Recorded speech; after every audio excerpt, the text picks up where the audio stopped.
What's going on, guys? This is VinylicPuma, back with another Fallout 76 video, and today I'd like to talk a little bit more about this game and why it was bad and why the game, I think, turned out the way that it did.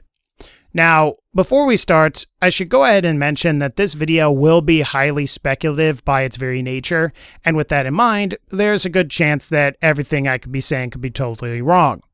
However, I do think some of what I have to say could provide some insight and maybe explain why Fallout 76 was the way that it was and why the game was as bad as it was.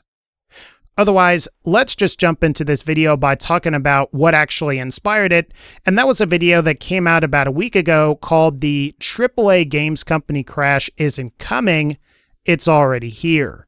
While I don't agree with all of the points mentioned in the video, there's a couple of parts of the video that really stuck out to me where the stock prices of multiple AAA games companies are shown and how many of them have been going down over the last 6 months. Whether it be Activision, Ubisoft, EA, or even Take-Two, all of them do appear to be in a decline, which, as the video's creator says, could indicate that games industry investors aren't as enthusiastic as they once were about the current directions of many of the big AAA games companies. It's an interesting video, and I'll link it in the video's description, but it got me thinking about Bethesda in particular, and if they are feeling the effects of this games company crash. Unlike other AAA games companies, which are publicly traded, Bethesda is privately held, meaning you won't find a stock ticker for Bethesda. However, upon looking into a lot of Bethesda's recent releases, there is a noticeable problem that they seem to have been having and could explain why Fallout 76 is so uncharacteristic of a lot of other Bethesda Game Studios titles.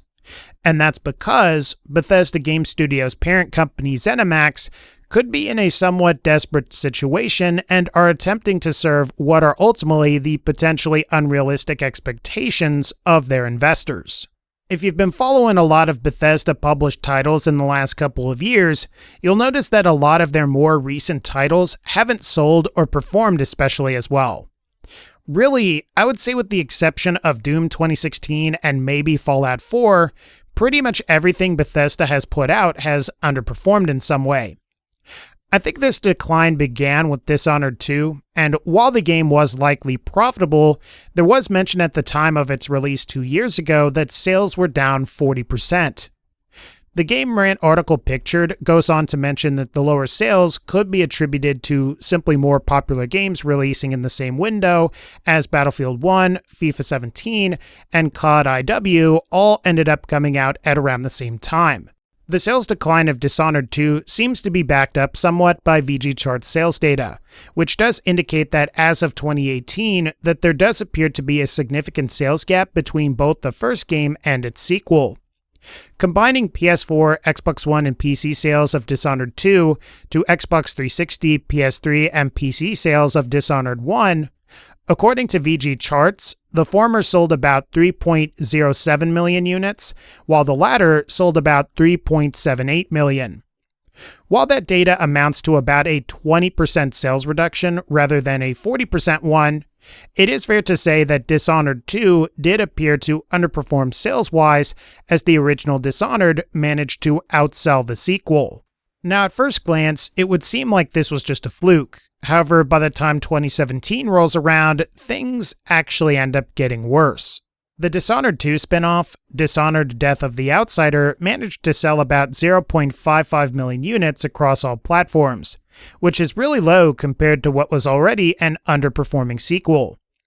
On top of that, underperforming sales also extended to many of Bethesda's major releases that year, with titles like The Evil Within 2, Wolfenstein 2, and for all intents and purposes, Prey 2, or just simply Prey 2017.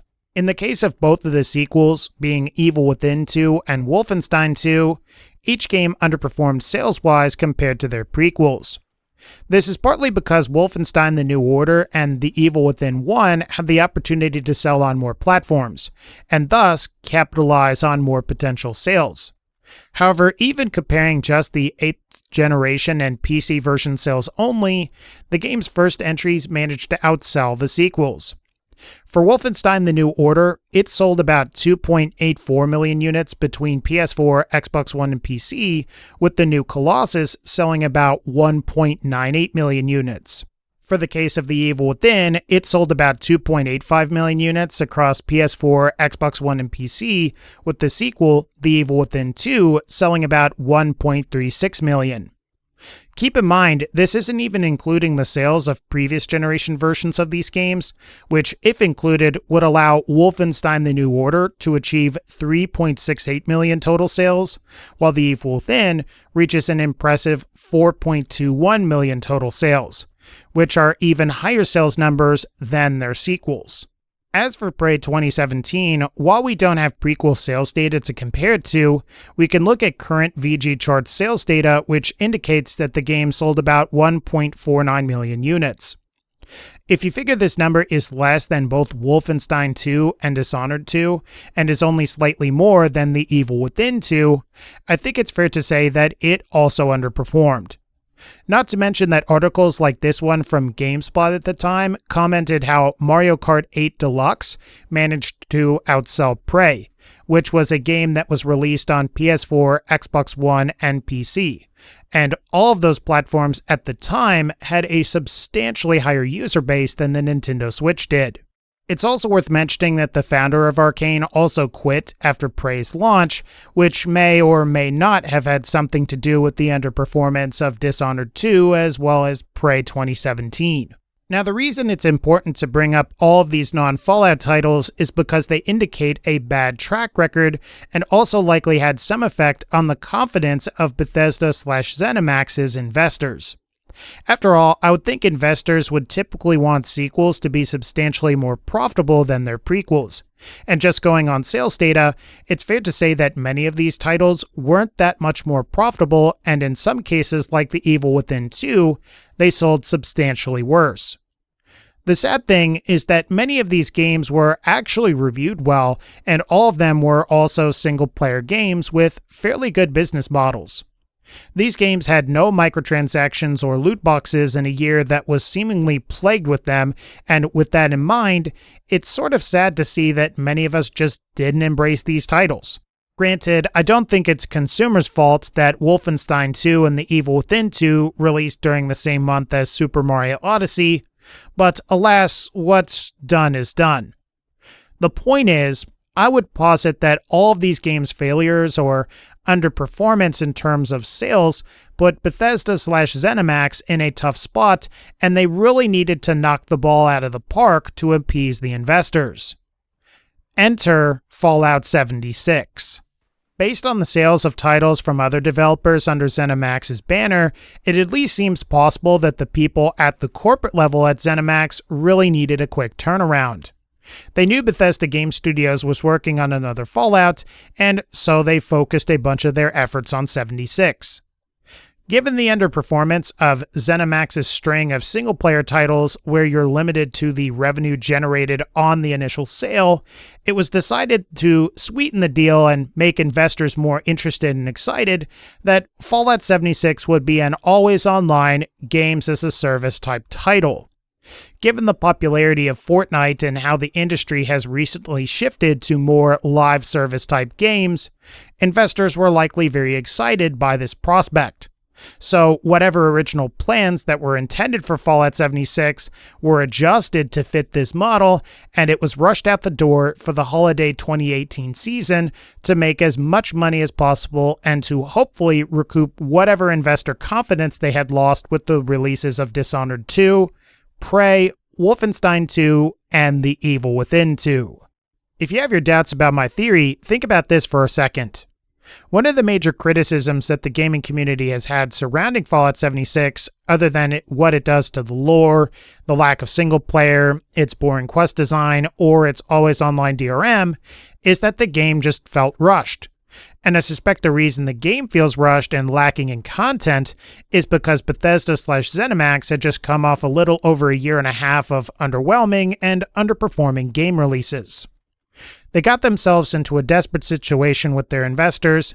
They really needed to deliver with Fallout 76, and ultimately, their desperation led to a bad game and all of the controversy and drama across Reddit, YouTube, and the rest of the internet that currently surrounds Fallout 76.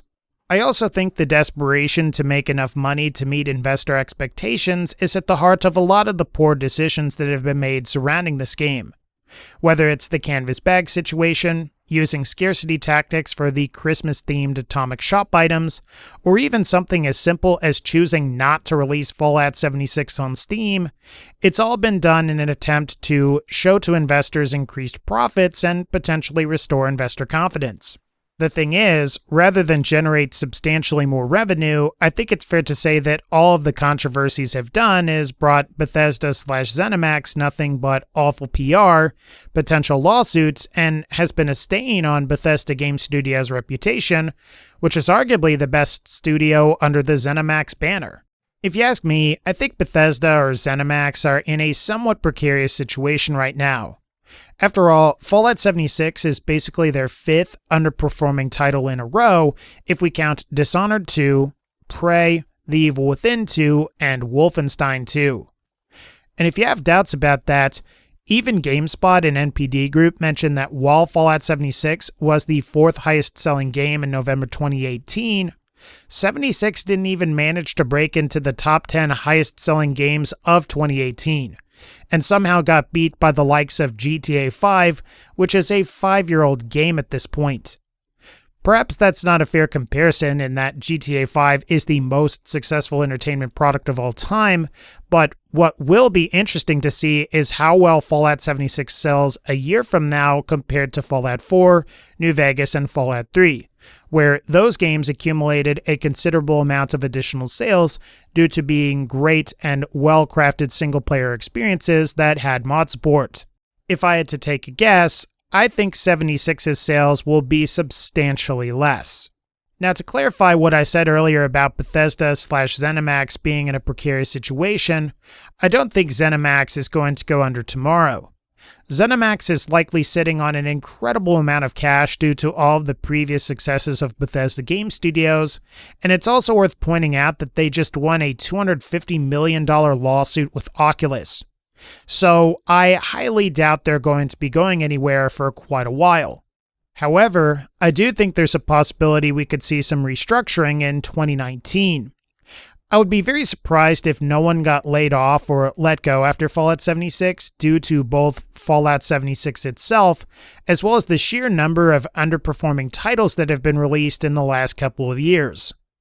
Something's got to give because it doesn't seem like you can have 5 titles in a row underperform and not feel the effects of that at some point. Sure, maybe ZeniMax managed to develop all 5 of those titles on shoestring budgets, but I have my doubts. It's going to be really interesting to see what happens in 2019 with Bethesda, ZeniMax, and Fallout 76. At this point, I'd like for Bethesda Game Studios to just finish the game and then just move on to whatever is next. Hopefully they won't implement the rumored lunchboxes that we've been hearing about in the game's code, but given a lot of the crazy events that have surrounded this game thus far, I wouldn't be surprised if they do. We'll see what happens, but until then guys, I think that's going to wrap up this particular video. If you liked this video, feel free to leave a like, click the bell so you can be notified when I upload more videos, and as always, and again, thank you all so much for supporting this channel. Take care, and I'll see you all in the next one.